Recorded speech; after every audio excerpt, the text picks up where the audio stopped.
shared on our YouTube page. But if that would be a reason that you don't want to be on camera or speak, you can feel free to use chat and I will relay questions to Karen, although it is always, you're very welcome to unmute and chat. It makes these things much more fun and exciting. So welcome today to our second seminar in the human resource series that we are doing. Today is how do I hire the right person for the right job? And we're hoping that you'll all learn that today. It's an important part, obviously, of being a leader in an organization or an HR person. So I am going to introduce you to Karen, or let her introduce herself. And I'm going to be putting some things in the chat because you may have remembered when you registered that you are allowed to ask for some counseling on specific HR topics. And Karen will be able to help our first come, first serve situation with those. So I will be putting that information in the chat as to how to ask for that. And obviously we host theme are the Missouri SBDC, and we are always here to help as well. So just check the chat for some details, and Karen, I will hand it off to you. Okay, thanks, Michelle. I appreciate it. My name is Karen Huey. For those of you who I have not had the opportunity to meet yet, I'll give you a little bit of background about me and my HR background specifically. I've been in human resources for over 20 years, working with a variety of companies. Initially, after I graduated from Michigan State University with a Master of Human Resources and Labor Relations, I went to work for Chrysler, the car company, and then moved over to Chrysler, what was called Chrysler Financial at the time. That was the captive automotive financing division. So myself and my family, we moved around about every 15 to 19 months, getting a variety of job assignments. And Chrysler Financial is what brought us out to the Kansas City area. And it didn't work out for me to go back to Detroit for my last job that I had with them. So I commuted, and then eventually it made sense for a number of reasons that I left Chrysler and did some consulting in the HR area as well, and worked for a training company. And then I went to work for another large company. You may have heard of it. I'm not sure. They're here locally. It's a company called OptumRx. It's owned by United Health Group, and it's a mail order pharmacy. And in that role, I was able to manage and really start up and create an entire education and development team that focused on the pharmacies. That was our pharmacists and our technicians. Again, you know, things change. It made sense. I was recruited away to another company that was, for me, a very small company at the time. They had 150 employees because I was used to companies with 90,000 or so employees. That was in the healthcare and imaging area. So again, a lot of healthcare industry. I set up their entire HR department. They sold off a couple of divisions. So I went to work for our healthcare benefits company, and I was building out their HR advising team or their consulting group. And I took my client over there with me. A couple things happened with that organization and made sense that they had to outsource that. So I started KRHR, which is an HR advising firm. And I really enjoy working with small companies that don't yet need or want a full-time HR person, probably never will need one, but those business owners, those leaders that understand the value of employee engagement, of putting in the right processes and procedures and checklists and approaches to their HR, we can really get in and make a big impact with those leaders and with their teams. So that's typically the group that's here on the webinar today. And so I'm thrilled to be here with you and share some of my experiences. A little tougher being on Zoom, but I do like the fact that I can see folks. So if you will let me see you, that's great. I don't know. So far, everybody is not turned on their camera, but if you will, that's awesome because I'll be looking for some thumbs up and so forth, because that helps me gauge, yep, got it, move along, or wait a minute, I have another question. So thank you, Tristan and Patricia, you're turning on your camera. So one thing I want to do to start is I would like to hear from you what your expectations are for today, or what you're hoping to get out of this session, or if you have a specific question that you want to make sure that I cover. And I found this really works a lot better because I want this to be all about what you need to hear about, what you need to learn. And then I really encourage everybody to share their questions or ideas. Because yeah, I've got experience, but you all have great experience too. And that's how we all learn from each other. So if you would be willing to either take it off mute and let us know what you're hoping to get out today, or you can put it in the chat box. Michelle is helping to monitor that. So I'm going to give us a couple minutes right now and let me know what you want to hear about today. Hi, Karen. Patricia here with Margaret's Place. Ooh, Patricia, we're having a hard time hearing you. Uh-oh. Is that any better? A little bit. Is that any better? Oh, yes, thank you. Okay. We are a small business in the heart of Kansas City. We are an adult daycare, and we are just looking to build our HR division. We really don't have one, but we're just trying to beef it up a little bit and figure out if we need to outsource our HR or if we want to keep it in-house. So we're just here to learn as much as we can. Tristan Smith is on my team, and he's on the call with us. Okay, perfect. How many employees do you have? 6. We have 6 full-time, Tristan, and 2 part-time. Okay, perfect. Okay, good. Yeah, thank you for sharing that. I will throw out a few questions that we get a lot from clients, just because a lot of people on this call might have those same about hiring. One question we hear a lot is basically just about running like the hiring process. Not only once I have 4 people come sit down in my office, how did I get those 4 people even to me? What are the best avenues to find those people? And then once they are sitting across from me at a desk or a table, am I sticking to a script? Do I really write down like, these are the only 8 questions I want this person to, you know what I mean? Or do I let the person who is interviewing lead a little more? And is that job specific? I mean, is that different if you're hiring someone to work at a fast food restaurant versus hiring someone to be an accountant at your CPA firm, you know?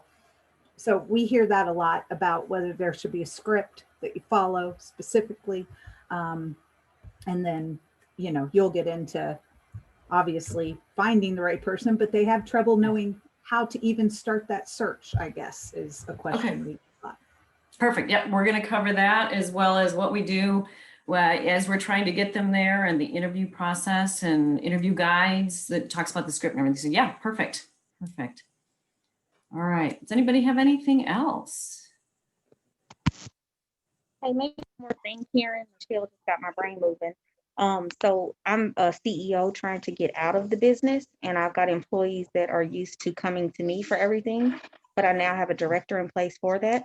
So maybe speaking on how to transition employees to a new supervisor, maybe, or a new boss. Okay. Okay, perfect. Not quite what we're talking about today, but I can segue it right in there. So yeah, perfect. We'll talk about, yeah, I know how we'll get that in there. So, okay. And Patricia, don't forget, that might be great for you to email me, and you could have a one-off appointment with Karen also, if that's something you're working on. So drop me an email. Yeah, good. Okay. Anything else? I'm not going to pull it. I think of them as we go along. I'm happy to take those questions, but anything else that anybody's thinking, yeah, I really have a question about this.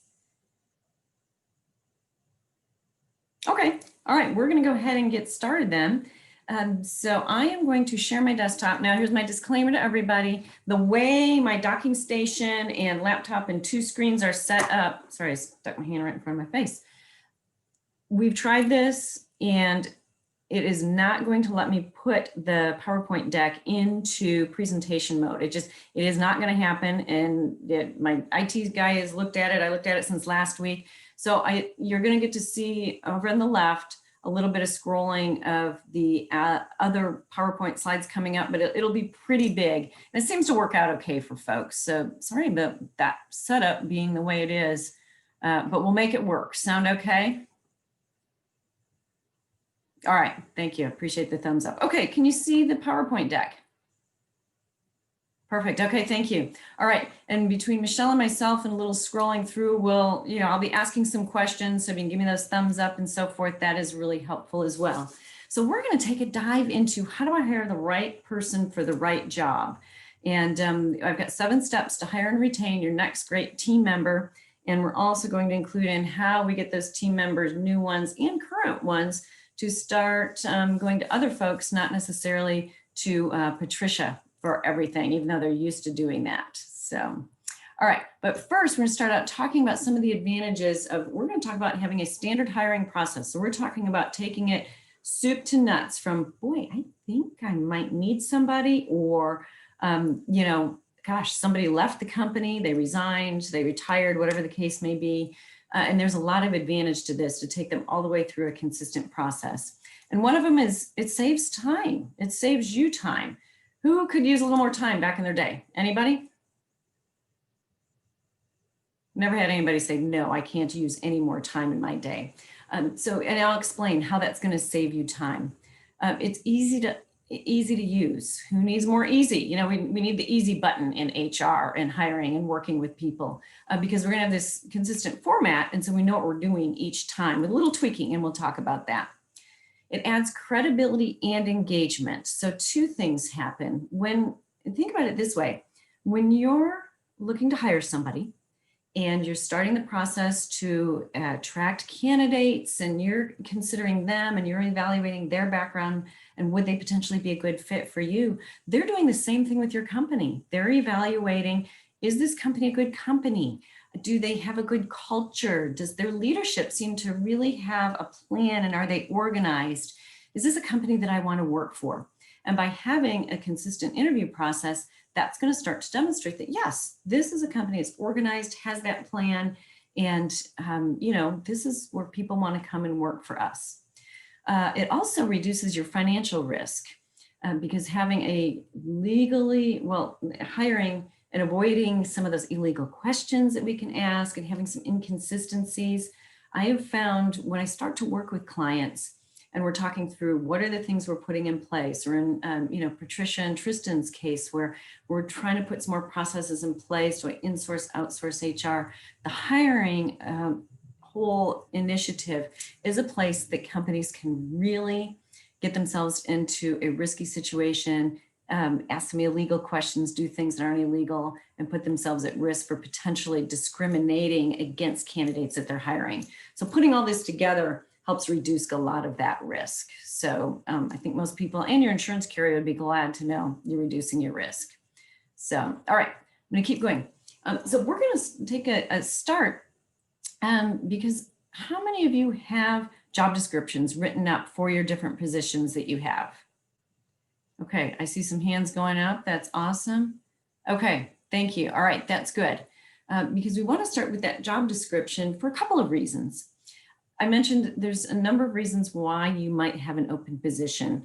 I didn't mention you're growing. That's always a good reason. We like to have that. You know, we've got more customers and clients now, and we need more folks to take care of them. So it's always good. We like growth, and we have to hire to do that. Like I mentioned earlier, you know, maybe somebody's left the company, and I'm going to use the term termination potentially. That is kind of an HR term for somebody is leaving. It doesn't mean, usually we think termination, oh, it's bad, they got in trouble. No, they just, the employment is terminating. They resigned, or they, you know, had, because of resigning, it was because of a retirement, or maybe their spouse or significant other got a new job in Wichita and they're moving to Wichita, or whatever the case may be. Or maybe you did have to terminate them for cause. They just couldn't meet the performance standards. So when that happens, we want to take a look at it. I'm like, okay, we have this open position, and what has that person been doing? And this is a really good time to say, just because I've had a person doing this and this has been their job description, is this what I need for my business right now? And so I'm not going to spend a lot of time here, but make a note of it, or, you know, this is something you might want to think about when you get to that point where you're needing to bring on another person. That's when we want to pause and say, they've been doing this. Maybe we could recraft that and make it a little bit different, and it might fit our business needs a little bit better. So let's take that pause and, you know, see what we need. Also, as we're looking at that job description, you know, what kind of background, education, experience do they need? Because we're going to get ready to start sourcing those candidates. And we talked about that, and we'll talk a little bit more in the next slide, but we're going to create potentially a job posting, and the job posting is very different than the job description. Because a lot of times I'll go out to a job posting site like an Indeed or Glassdoor, and you can tell when somebody took that job description and just put it out online. The job posting needs to include what I call the marketing or that sales approach around why your company is a good one to work for. So you want to include things like your benefits. Do you have paid holidays? Do you have paid time off? Do you have any type of flexible scheduling? Do you have part-time or full-time? What are all the great reasons that somebody would want to work for your company? And that's what's got to go into that job posting. So less about all of the duties and responsibilities. Yeah, it needs some of that, but more also about why people want to work for your company, why they want to apply. Does that make sense? Okay, I see some head nods, so that means move along. All right, so let's talk about sourcing those candidates. We've taken a look at the job description, we've created that posting. Where are we going to find these great candidates? And that was one of the things that Michelle mentioned, that nearly every client reaches out and says, how do I find good folks? Keep in mind, we are in a very different hiring environment than we were before COVID. So I'm going to kind of talk pre-COVID and current situation with COVID. In January, early February, we were at a historically low unemployment in our country and as well in the Kansas City area. The really good people who you want to hire, they already had jobs. Once in a while we get lucky and somebody might have relocated to town with a spouse, but for the most part, those really good folks are already working. Well, now we're into a different employment situation. Has the unemployment rate gone up? Is everybody paying attention to that? It's gone up, right? However, there's pockets. Different industries have been really impacted in different ways. So depending on your industry, you still may have kind of a low unemployment situation where a lot of the really good folks are employed. So we want to go find those people that are good employees and they've already got a job. So that's why we want to look at the first option, employee referral programs. How many of you have an employee referral program in place already, where you ask your employees, who would you recommend to come work for us? Does anybody have one? I'm looking, I've only got a couple of you are showing on the screen, so I'm not sure. Okay, employee referral programs are great because what happens is your employees are not going to refer their brother-in-law, they're not going to refer their neighbor or their cousin if they know that that person's going to maybe show up to work sometimes, but not all of the time. If that person's going to come in and kind of do a half-hearted job, maybe they're going to, quit pretty quickly because that doesn't reflect well on your employees. And they have to cover the slack for the people who come in and don't do a really good job. So they're going to refer people they know are going to do a good job. They're going to come to work every day. They're going to be excited, enthusiastic about it because that makes their job easier because we're not having to cover for somebody who's not showing up, and it reflects well on them. So go ask your employees first, who do you know who would be a good fit for this company? You know the company better than anybody else. You like working here, who would be a good fit. And then sometimes you can incentivize them, maybe give them a little bit of monetary incentive. And I recommend maybe, it could even be $100, $200, depending on the type of position that you're recruiting for.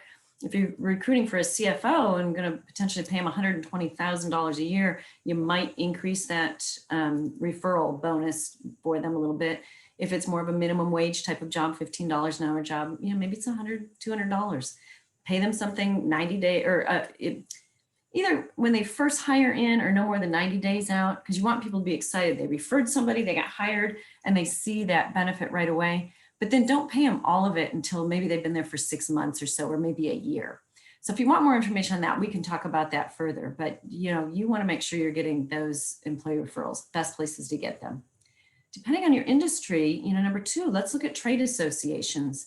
I use NARI as an example here. It's the National Association of Remodeling Industries. So Jason knows about that. But if you have trade associations, those are great folks to go work with because some of them might in essence kind of be your competitors, but a lot of times there's other folks that you work with that aren't necessarily competitors. They also know good people. Somebody might be, making a career change.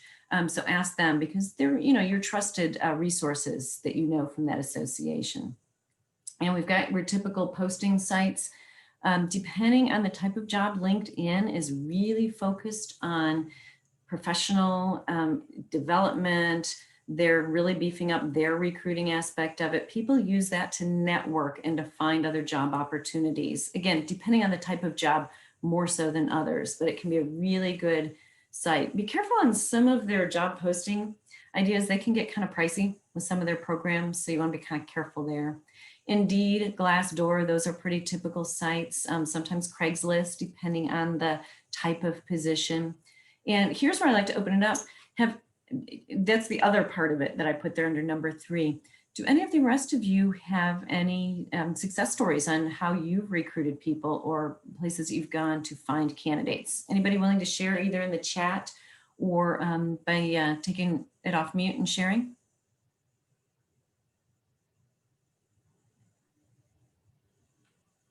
We've been pretty successful using a staffing agency. We pay Okay.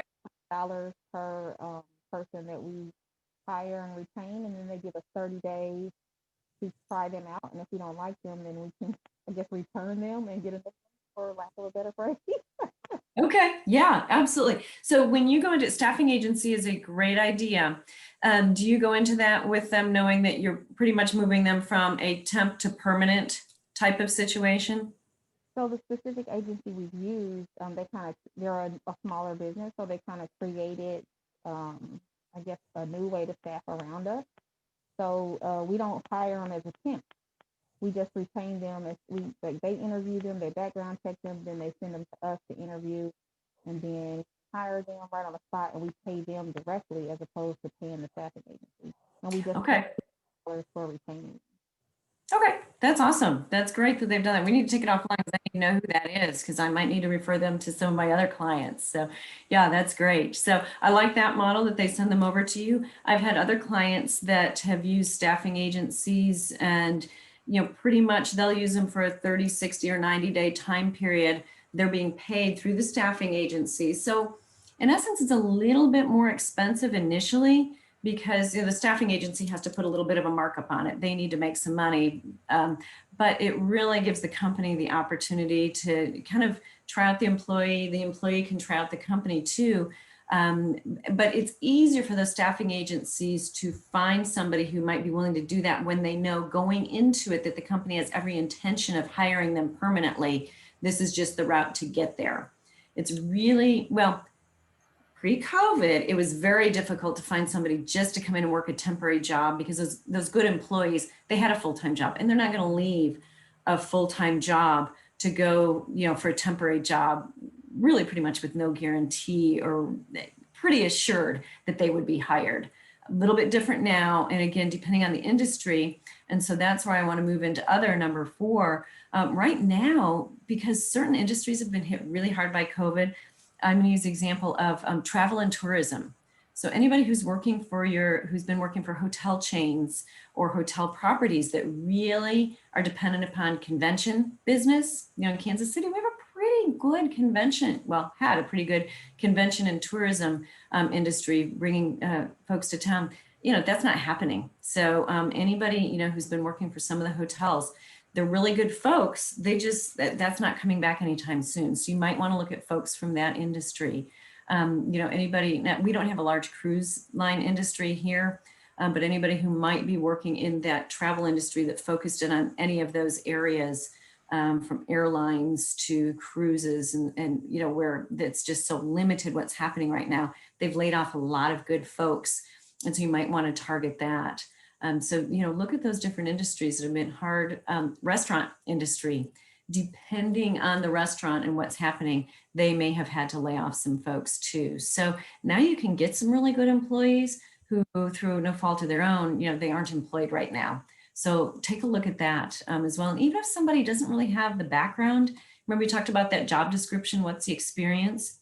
If you have if you're able to train them and get them up to speed pretty easily, it might be a really good way to bring somebody in who you might not have been able to before. So those are in the chat, someone mentioned that yes, they use Craigslist and also Facebook, which I have been seeing lately a large uptick in basically job postings on company Facebook sites. I had been noticing that. Yeah. Another thing, I have to update this too and add it in there. If you do have a website, and you have a lot of people who are following or, get some traffic to your website, you can, if you've got your developer, if you can update your website, that's a nice place to put a careers section as well, particularly if you do quite a bit of hiring just due to, natural turnover or growth or so forth. Put a careers section on your website and people will look there as well. And that can be a good way to draw people in. And also, those employee referrals, you can send them over there as well. So great. I appreciate the Facebook uptick because I was not as familiar with that. And thanks for validating that Craigslist, has worked for you as well. I've got certain companies that, works great. So, okay, I've got to keep us moving along. We good for me to move along because this is what always happens. I start running out of time. So, okay, this is a quick part. Engaging the candidates. I'm going to put in here communication, communicate. So I'm going to thread this throughout what we're talking about. Again, remember, you're selling the company as much as they're trying to sell themselves on how they're a good fit for you. So keep in contact. There is nothing worse than people apply for something online. And here's a tip. If you're using a posting site like a Craigslist or an Indeed or Facebook, when people apply, go through and make sure you are checking those submissions regularly and give them a response. Most of the websites, it's really easy to go in and you can click on it. A lot of them have templates. Thank you. But at this time, we're, appreciate your interest in the company. We are going to look at other candidates that more closely match, our requirements, best you in your job search. And the reason I say that is most companies don't do that. And people will be so thrilled and they will remember your company. And I've had people, I don't do a lot of recruiting per se, because there's companies like Patricia mentioned, there are staffing companies that do this all day, every day. They have that pipeline. But I'll help some of my clients on occasion when we have something that we're looking. I'm like, all right, I'll help you out and I'll post on Indeed. I've done it twice. It's my exception to my usual rule. But when I have replied, and like I said, it doesn't take long, but I've sent that note out. I've had people reply back and say, thank you so much for giving me a response. Nobody does that. They just apply and it goes out to this black hole. And people will remember you because maybe they're not the right fit for you now, but they might be down the road when they get some more education or experience, and they're going to remember your company. So communicate with them, and that will get that word out into the community as well that, your company is a really good one, even though they didn't hire me now, but they communicated. So it's a great tool. And then, as you're scheduling the interviews, we want a lot of communication as we're going along with that as well. So nobody's wondering what's going on. How come I haven't heard anything? So we'll talk about that a little bit further, but I want to talk about the interview guide. And we had that question earlier, Michelle, you said you get that from a lot of clients as well. What do I need to do? What do I need to put down in writing? What do I need to follow? Do I have this script that I can never deviate from? There's a way that I like to approach the interview guide, but yes, in essence, I want you to create kind of a script to follow pretty consistently every time. But this goes back to saving some of that time and making it easier for you. When we go through and create an interview guide with some certain questions you're going to need to ask, that saves you from scrambling at the last minute. I know I don't have a lot of you that are showing you on the screen, but think about this. Last time you interviewed somebody, did you and your interview team maybe scramble around trying to think, oh gosh, what did I ask last time? What do I want to ask this time? What's important for me to know? And you're trying to quickly come up with some questions and how I'm going to approach this. If you've ever done that before, putting in a standard interview guide is really helpful because you don't have to scramble. You just get it out and you pick it up, you've got it, you review it, like, oh yeah, these are the questions that I know we like to ask. If you have more than one person, which I recommend with the interview, you have more than one person interviewing, you go over, okay, Patricia's going to ask this question, Tristan's going to ask this, we're taking some notes and we can kind of go back and forth and, make it a nice, smooth process. There's different kinds of questions I like to recommend. We've got behavioral-based interview questions. So those are the questions that are based on the theory of past behavior as a good indicator of future behavior. So what does that mean? Well, if somebody has been a good team player in the past, if they've been a good communicator in the past, if they've provided good customer service to their former customers in the past, they're likely going to do that in the future. So we design questions around, tell me about a time when. Because when people go back and they tell you about what they've actually done, it's a lot harder for them to make things up or kind of give you an answer they think that you want to hear. And there's a lot of research behind that, so it'll show that.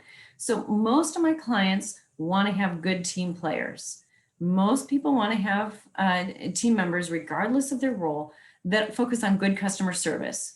Who wants everybody on their team to focus on good customer service if their customers are internal or external? I think everybody can say, yeah. So we can design some questions that we're going to ask everybody around that experience. And then when we go through the interview guide, and I'm going to skip ahead on the breakout session, the debrief, I'll talk with that a little bit. Job related interview questions. So you might have some specific things that you want to learn about that job. So Patricia, because thank you, you shared what you and Tristan are doing with the adult daycare. There are some specific things that you need to make sure that people can do for their jobs. You need to ask those questions. And the key is, you're going to hear this, you want to ask those same questions of everybody. So with the interview guide, where I have this right here, you let them know to take some notes, you're starting to develop that consistency and asking those same questions. So you can ask questions. And here's another thing you can do. We call it sometimes a realistic job preview. Maybe there's certain things you need people to be able to do. And you want them, they can demonstrate that. Ask them a question like, okay, can you demonstrate this for me? Can you show me how you would do this? Because it's one thing for somebody to say, yes, I'm very good at Excel. You know, if you're hiring somebody to be a bookkeeper and that type of role. Well, how do you define very good? And I'm very experienced. That means something different to everybody. Yeah, Patricia, jump in. Hey, Karen, quick question. Because I just Can you get a little closer because you're a little hard to hear you. So that just made me think of something. In the past, like for let's say our chef, for example, we've had them do like a 2-part interview where they come in, we do their questions, we interview them. If we like them, we'll bring them back to kind of try it before we buy it and have them actually cook for us for a day. How do you feel about that? Yeah, I like that. That's, yeah, try before you buy, or that's the realistic job preview. Be kind of careful if you bring them in for a long time, a whole day. I start to get a little nervous. I've got some other industries that like to do that as well. But can you bring them back for a couple of hours and have them take you through their process of how they prep and plan and prepare, you know, for the day, how they prep and prepare to create something in particular? Because do you think in a couple of hours you get a good sense of their approach and how they go about that?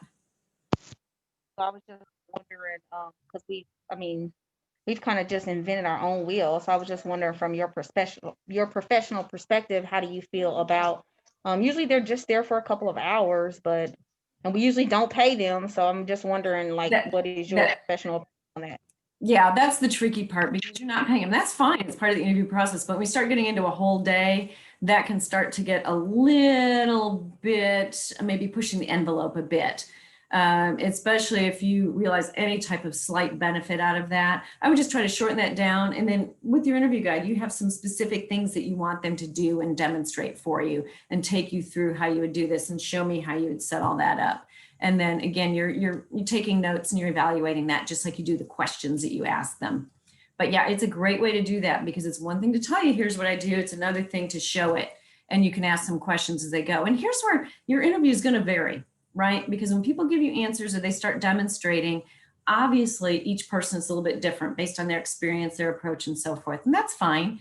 And through that, you're going to have different probing questions where you're going to ask a little bit more. Oh, tell me more about that. So yeah, your interviews are not going to be identical from one person to the next, but that's okay. You've got that format, you're asking the questions, and then what I call those probing questions. Tell me more about that. Oh, can you, explain how your thought process was? That'll be different, and that's fine. So that works out. So yeah, it's good. And then illegal questions. I always like to have a quick review. Like with my clients, I give them some questions to ask or not ask, and ways to rephrase that. So an example would be, oh, that's an interesting accent that you have. Where are you from?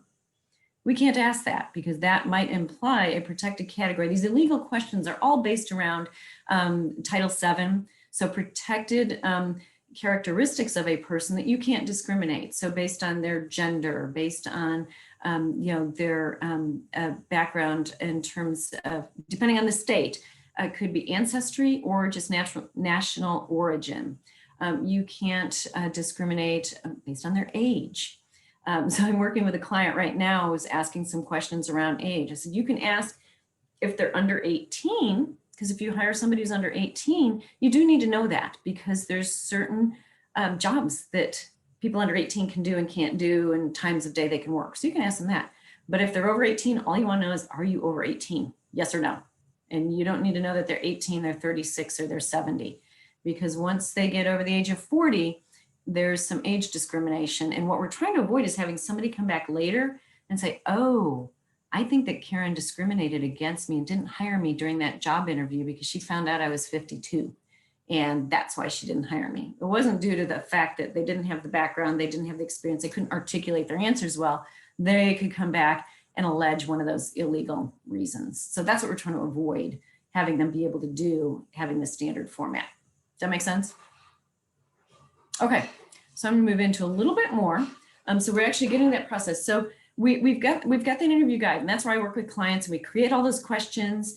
And this isn't all about creating an interview guide, but when I do a deeper dive workshop on that, I also like to recommend that you have a phone interview first, because it saves you a lot of time and it saves the candidate a lot of time. Because again, we're keeping in mind that we are trying to attract the best candidates. They're working right now, and we don't want them to have to potentially take a whole day off of work for that first interview. And then we love them and we're gonna have them come back, and then they have to take a whole nother day off of work again. So that phone interview can usually work really well. Do it over lunch hour, do it after work, schedule it for 30 minutes, because you know within 30 minutes, if not sooner, if you think there might be a good fit and you want to bring them back. So they appreciate it. Like, this is a good employer. They're thinking about me. They're making this very doable for me to be able to interview. And then it saves you some time too. So then we'd have an interview guide for that. We would have it for that in-person interview. So that's what we're saying right here. Step number 1, use that interview guide. And you want to make sure that when you're using that guide, I always train my clients on taking appropriate interview notes. That's why I mentioned with Patricia and Tristan, we always want at least 2 people that are there interviewing, because one will ask the question, the other's taking those notes, and you're jotting down the information, the answers to their questions, because this will make sense in a little bit when I talk about comparing the candidates. So select your interview team. Some of you might have really small organizations. It might just be you and maybe have one other go-to person. Maybe you're lucky and you have a couple of different people who can interview with you. Let's make sure that they're familiar with those illegal questions, such as, that's an interesting accent. Oh, do you think you're going to have children soon? Those things we don't want to ask about. And the team gets together beforehand, get out that guide, we review it, we decide who's asking what questions, we remember what we ask, and then we're good to go. Taking those notes. So I jumped ahead. So step 3, make sure you take those good notes. And I like to do a little training around what that is. Don't put any editorial comments in it. Like, oh boy, they had, goofy looking, whatever, especially, hair color or whatever. It's not a protected category. So you could have a policy where you didn't want to hire somebody because they were a K-State fan and they had purple hair, and that's what you equated with it. So you can do that. But again, just some of those editorial comments about them, try to keep it all focused on the job. Every question we ask is focused on the job requirements, and their ability to be able to do that job. And that's why those illegal questions, we don't want to get off on those questions, because sometimes we learn things that don't have anything to do with the job and could be discriminatory. So then we have these interview guides. Another benefit is after you get done, maybe with your first phone interviews, you select 5 people, and then, okay, you're going to narrow it down to 3 to bring in, but you've got consistent information. You're looking at each one of those interview guides and notes from each candidate. It's so much easier to compare them. So that's step 4, comparing all the candidates, because you've asked similar information. Think about this. If you've ever had one of those interviews where you didn't have all your consistent questions, you asked a whole variety of questions, and then later you're looking like, oh yeah, look at Bob. We asked him about this, but we didn't ask Susan, George, and Sarah about that. That was really good, but I don't know what they would have done. So it starts getting difficult to compare them. So that's another thing that makes having this standard interview guide, a lot easier. And then, like I said, you select the 2 or 3, bring them back in for that in-person interview, because you're going to spend a little more time. You're communicating with them really well. You're letting them know, here's our interview timeline. Here's when we think you're going to come back. You call them, keep them updated, get them scheduled again. And you just keep repeating as you need to until you get down to that candidate that you want to offer the job to. And sometimes you go through that process and maybe that final candidate, you thought this was the person, you might have to start over again and maybe go back to the drawing board. But that happens sometimes. So don't worry if it does, but by having these interview guides, you will lessen the probability that you haven't selected the right people to move through the process. So what questions do we have about that? Good. Okay. All right. We're going to move along then to, whoops, what did I do here? Oop, there we go. Okay. Selecting the candidate, making the offer. So I just started talking about that. You've narrowed it down. You've got down to the person. Hopefully you have one or two people and you're making that tough decision of, boy, I like Bob and I like Susan, but Susan has a little bit more background. We're going to select Susan, but just in case it doesn't work out with Susan, hopefully you have a strong number two. So you've scored and you've compared the candidates, selected them. I like to recommend that you make a verbal job offer. Again, this is saving you some time, saving them some time, because you've determined what you think you're going to be able to pay them, what, might be included if you do have any benefits, health benefits, if you offer that, or paid time off. So call them and make that verbal offer and say, we want to make you the offer. This is what the salary is looking like. Does that sound like something, that you're interested in? And of course, they're going to say, yes, I'm so excited. I can't wait. So you say, okay, great. So hopefully they say yes. If not, you have to repeat it again. But if they do, that's where we get, that's step 4. But if not, we get to step 5, and that's where we have the written job offer.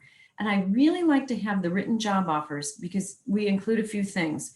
Remember, I'm talking about the consistency throughout. I've got that theme. Everything that we do, we want to be consistent. With the written job offer, you put certain information in there, such as what their rate of pay will be, if it's an hourly rate of pay or an annual salary. You want to put in the benefits that they have, because keeping in mind, they're probably going to go and talk to their spouse or significant other, about the job offer. And they can't necessarily remember everything you talked about. So everything that's in there, do they get paid time off? Do they get paid holidays? What kind of benefits do they have? So that way they can remember everything. And when they go to talk to their spouse, like, yeah, I get this and this is why it's great. And I want to leave this job and go to this one. Also included is some of what I like to say, laying the groundwork to help you prepare folks that, remember those big companies I've worked for, they're very conservative, and we have a lot of policies and procedures in place to prepare us potentially for a worst case scenario if somebody doesn't work out. But also to communicate with them so they know they can't come back and later say, oh, I didn't realize. Because in that job offer, we're going to mention we have an employee handbook and you will be expected to follow the policies in that handbook. You're going to mention that they will need to be able to provide verification of their eligibility to work in the United States. That's at Form I-9. That's the one where we give them the list of documents to choose from, and they've got to come in on their first day of employment and verify that they're eligible to work in the United States. So that's all included in there. So when we have them then sign, one other thing, this is really good. We also put in there, here's the job offer. It's valid through this date. So please sign and, get this back to me, email and, to me or bring it in by this certain date. And this worked out really well. I had a client one time that because of their process, they had a couple of other steps. The candidate would have to work with another agency that would help them do a little bit of training and preparation to be ready for the job. And the other agency called up my client, who's the business owner, and said, the candidate, won't make up a name because I might, well, let's just say, Bob. I'm using Bob and Sarah. Hopefully nobody has Bob or Sarah on this call. Bob was supposed to come in for this appointment and called and canceled kind of at the last minute, rescheduled, and then, kind of called and canceled and had to reschedule again. They didn't seem, and they got there that they were really excited about the job. And, I'm concerned the way they had to keep rescheduling. Not sure if you really, if this is the best candidate for you. So my client called me back and said, what can I do? I would like to retract the job offer. And I said, well, to make it the easiest, let's see. Did they sign the acknowledgement, sign and date the acceptance of the job offer letter and get that back to you by that date that you put in there? Like, no, they didn't do that. I said, well, perfect. There you go. They, in essence, took themselves out of the running for the job and they didn't return that. So you can just say, we have to rescind that job offer because you didn't send back the letter. Very easy, very clean that way. So it doesn't happen often, but that's a kind of worst case scenario that I like to talk about, that just in case we needed it. And she was so excited. She's like, great, got that taken care of and moved on to another candidate. So that'll be included in there as well. Plus you start to see, are they responsible? Will they return things on time? So that was a really long description why I love written job offers, but there's a number of things in there, including that handbook. And if they show up on the first day, second day, by the third day, you've got to get that information that verifies they can work in the United States. If they can't provide it, you go back to that job offer letter and say, well, look, it's right here and you signed it and you said you understood you had to provide that. Apparently this isn't a good job fit and we're going to have to retract, that job offer. And it's harder for them if they come back later and try to allege discrimination, something like it was there, very clear. So, all right, I get excited about those, probably more excited than anybody you know about a job offer letter, but is that good? You ready for me to move along? Okay, all right, very good. Okay, so let's look at the onboarding. Again, we're talking about that, communicate, communicate, communicate. So step one, confirm the start date and the time. Oh yeah, they got excited and they returned it and they're gonna start. So you set that date. Hopefully they have to give 2 weeks notice with their current employer because they're a really good employee. And if they will give that courtesy to their current employer, they will do the same for you. So that's why there's going to be a little lag time between when they've sent back the offer letter and when they're going to be able to start. So communicate a couple of times throughout, make sure they know where to go, what time to be there, and all of that.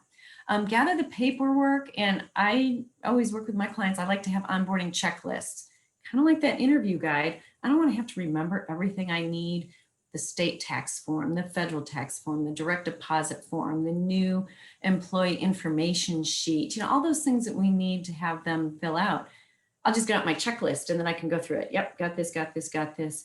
And you'll want to send them that Form I-9 before they start. So they have the list of documents that they can select and they'll be prepared coming on the first day, and you're letting them know, bring your direct deposit information, because hopefully if you all have the ability for direct deposit, we prefer that people do that. You can't require it, but if you just talk about it, like here's the direct deposit form and bring your information, they'll probably sign up. So you have all of that together. So you're all ready on that first day, you're ready, you're organized. You get that employee handbook ready because that's going to be one of your documents. It's on your checklist. You want to make sure you've got all your supplies for your work area because depending on the type of job, if it's more of an office and desk job, make sure that the desk is all cleaned up. Make sure it's clean too. I've had employees start and like, gosh, there was dust that thick, on the desk. And you ever have one of those keyboards that looks kind of grubby and you're like, ooh, I don't want to touch that, those kind of things.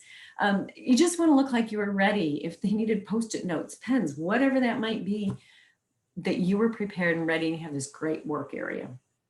So then on that first day, they can come in, you've got all the documents ready. You go through the information they need. It's really smooth. And again, you've got this plan, you're organized, you've communicated all out, because when they get to your organization that very first day that they're starting, immediately they're making a decision and they're trying to determine, did I make the right decision to come here, leave my last job or not? And if that first day doesn't go well, they're not going to leave tomorrow or the next day, but they're mentally potentially already starting to check out and say, boy, I don't know, this is bad. That you never have a second chance to make a first impression. That can happen if that first day doesn't go well because you didn't do all these things to be organized. And they're thinking about the next job. You got a lot of ground to recover to make it really great.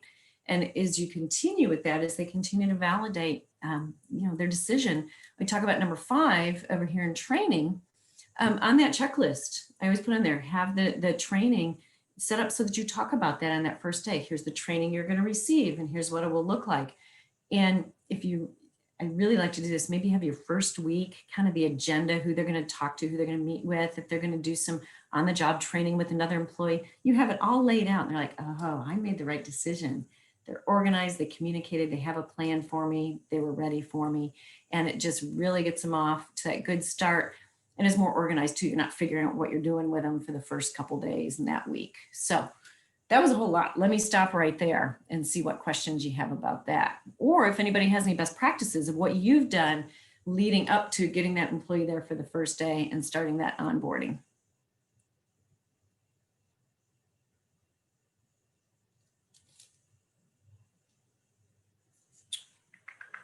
And I'm also double checking. Okay, I kind of went over the script. Okay. Okay. So I have to address Patricia's question here. So on that onboarding, Another thing that you might want to do, especially as you're trying to start to shift and have some people go to your director now, or let's see, yeah, it was your director that you've hired, right, Patricia, that you want them to start going to? Yeah, okay. So put that in the communication on that first day, that onboarding, oh, I want to talk through, here's if you have an organizational chart, great. If not, who we talk to and so forth, and let them know, I've been kind of the point person, but because I have some great folks here, such as you joining the team, you're one of our great new employees. I've got this new director. And that's where I ask people to go to first if they've got questions and so forth. And so let them know right from the onboarding. So that'll start to make that shift when people are coming on board. And then, during your staff meetings, your employee meetings, say, I know it's been your habit, you're used to coming to me, but to be able to really meet your needs, answer your questions more quickly, to be able to give you the support that you need, I want you to talk with Joe. I'm just making up the name, our new director. And it's hard because they're used to coming to you as the main point person. But if they do come to you, kind of redirect them, say, that's good. But I really, as we're getting Joe, the new director, up to speed, I'd really like to have you go talk to Joe and run that by Joe. And by giving that nice redirection, the benefit for both of you, you can start to redirect them that way. So you got your new hires, you just tell them right from the get-go, that's what they do. And then you can start to redirect folks as you're going. Does that help?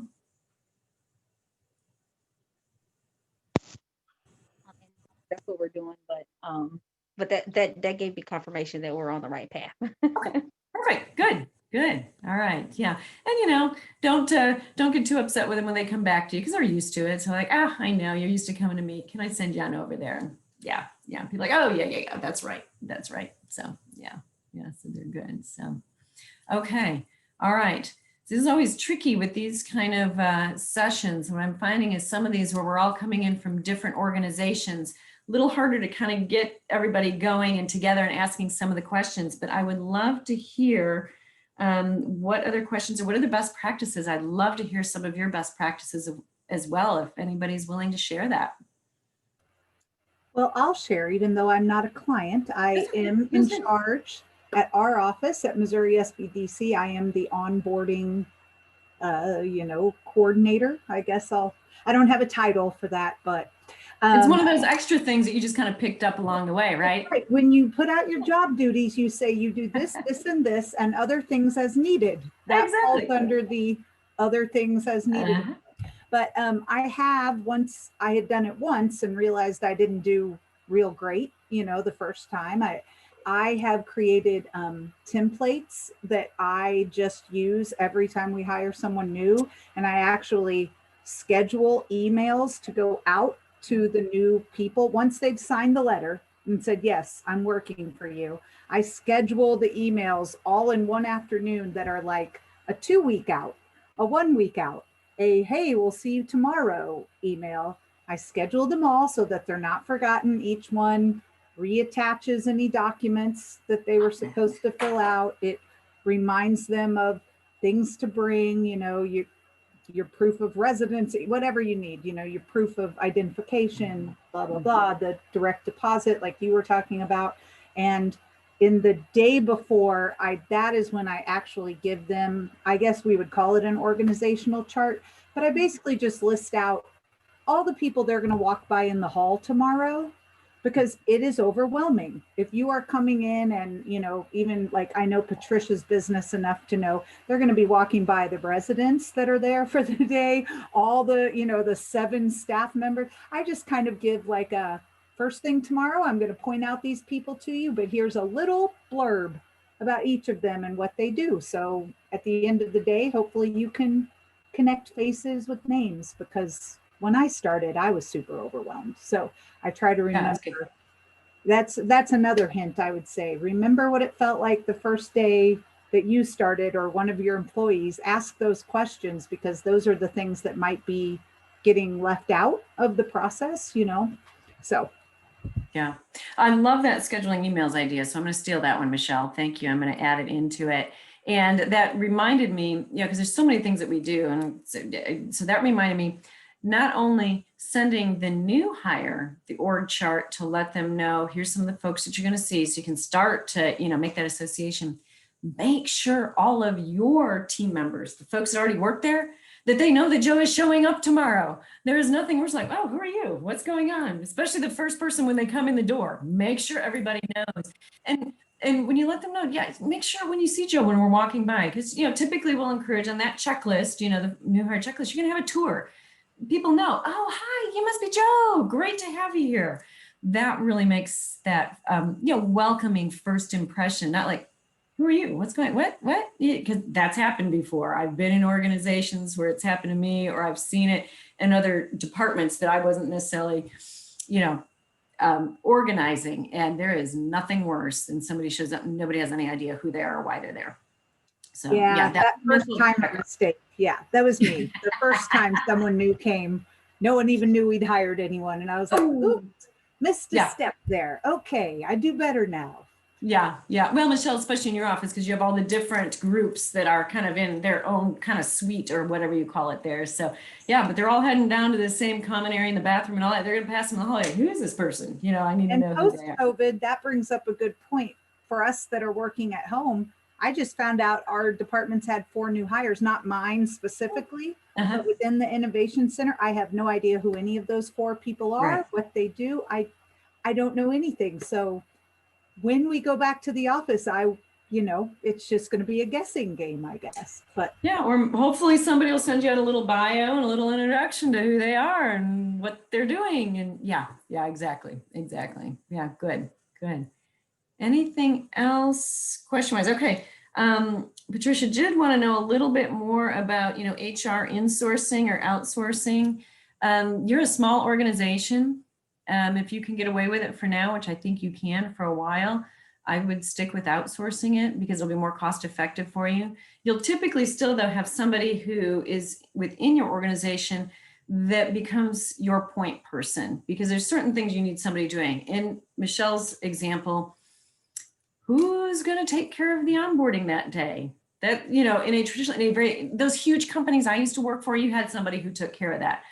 You don't have that large company, and you don't have any one person who's going to have enough to do, to hire a whole HR person. So get a fractional one, and then, you can work that out.